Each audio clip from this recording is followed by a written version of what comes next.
First, I apologize if there is any mistake in any sentence of the video, as I do not speak English as my main language, so this probably happened in some part of the video. Super Mario Maker World Engine is a Mario Maker 2 fan game, and so far I assume it's the best Mario Maker 2 fan game. Most of the fanbase plays this fan game because they don't have the original Mario Maker 2, but in addition to the original content there are new contents, which makes it a reason to play it even if you have the original Mario Maker 2.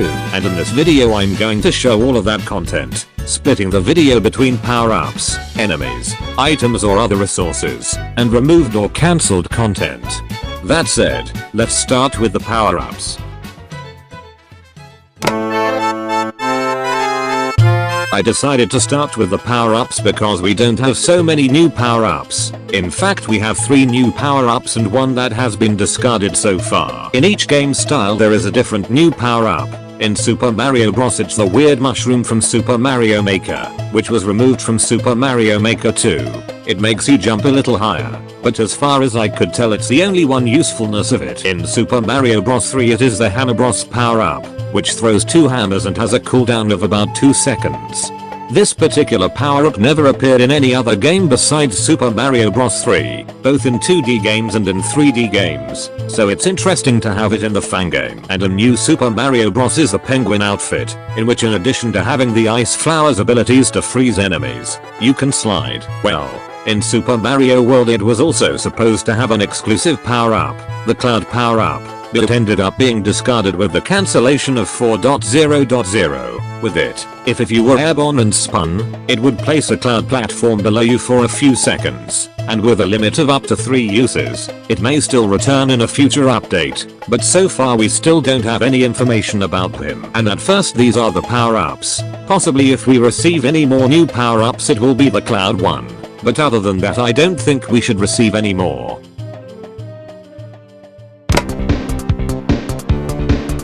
Regarding enemies, not only do we have new enemies, but also variations of existing enemies. Starting with the variations, we have the Hammer Bros. Fire variant, which in Super Mario Maker 2 is exclusive to Mario 3D World, in which it throws fireballs instead of hammers. In addition we also have the Ice and Boomerang variant, and obviously one throws ice balls and the other throws a boomerang. Going to the new enemies, let's start with Charge and Chuck, a Super Mario World enemy that as far as I know only appears in Super Mario World, 3D World and Odyssey. He basically stays still for a while and then starts running around your direction.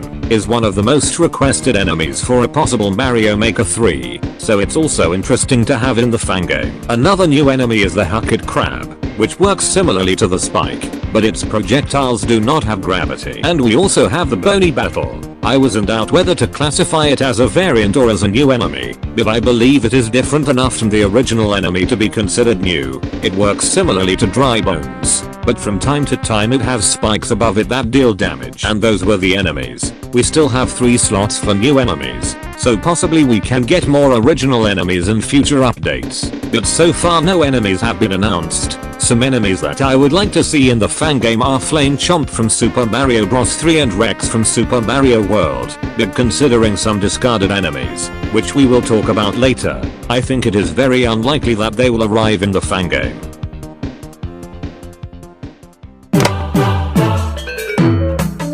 This part of the video basically refers to backgrounds and blocks. Starting with the backgrounds, we have 3 so far: the Autumn Forest, Beach, and Mountain. And if you put the mountain background at night it will become the volcano background. The beach background has water and the volcano background has lava, and other than that there's not much to comment, but anyway they are much requested backgrounds and it's interesting to have them here. Regarding blocks, we actually only have 2 at the moment. The Cloud block, which occupies the space of 3 blocks and can be used as a spring, and this grey block which I don't know the exact name, but from what I know it is only for decoration. I'd really like to see things like the blinking block from Mario 3D World, but while it's likely that new enemies will be added frequently, I assume that in terms of blocks they should focus on adding ones that are already from Mario Maker 2, like the rails. This was a pretty short thread, but there really isn't much to talk about.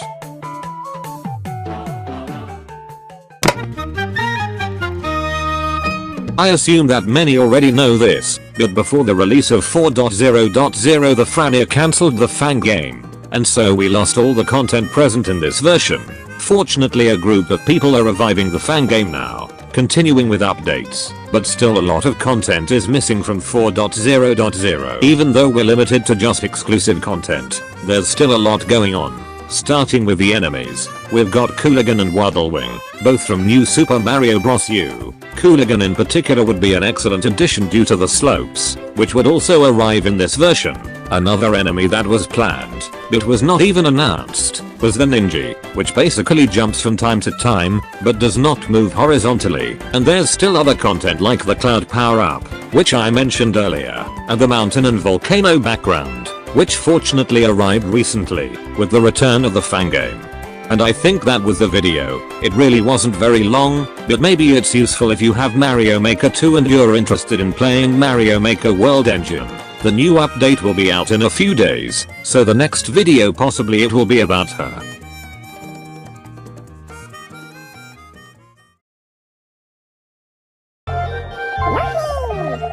Let's go!